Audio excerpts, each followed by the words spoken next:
So they say a bad day fishing beats a good day at work, right? Well, we got to do both, but ours was the type of phishing that starts with a PH. So what I mean by that is, you know those suspicious emails that you received over the last week or so? Yep, that was us.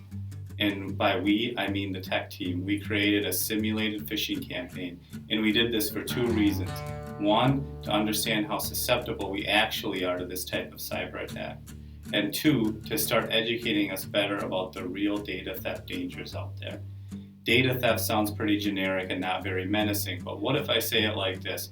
We had a cyber attack which caused the identity theft of dozens of students and staff. Unfortunately, most people don't even find out about the identity theft they had until after the financial loss has already occurred. And much worse than that, I'm not even going to go into a detailed example about what could happen if private student data was stolen and it ended up in the harm of one of our students. So here are the results of our phishing campaign by the numbers.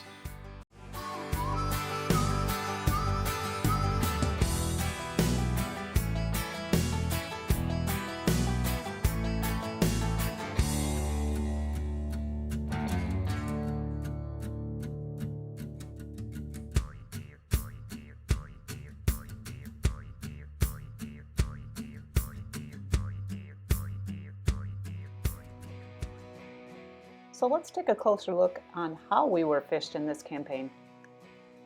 The number one email that caught our students was Snapchat, which wasn't a surprise to us. Here's what the email looked like in your inbox. More specifically, if you were to look at the email address on it, you'll notice that it didn't come from snapchat.com. Instead, there's another address at the top. There was a tie for the second most clicked on email by our students. One was from PlayStation, offering a free game. Remember, if it sounds too good to be true, it probably is. The other email came from Reddit, noting a blocked account due to some possible illegal activity. Once again, check out that email address at the top. Checking out those email addresses is really the key to determining if you're being phished or not. Overall, there were a total of 11 different email templates being used in this campaign. That way, it wasn't obvious that everyone was getting the exact same email. Some of the other templates included Best Buy, Apple, Xbox, Instagram, ESPN Fantasy Football, Steam, and a PlayStation password reset.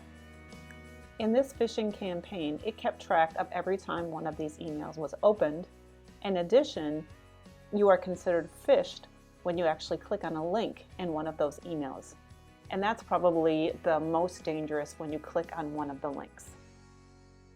It's also interesting to note that 7% of us are using out-of-date browsers, and that in itself can present a security risk as well, so it's important to update your browsers when you get those notifications. So let's remind everyone what to do if you should receive an email that looks like phishing in the future. You should report the email as phishing.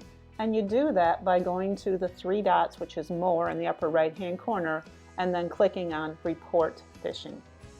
Overall, we didn't do too bad on this initial phishing campaign. However, it only takes one wrong click to cause problems. So we need to be diligent about making sure we're looking at emails closely.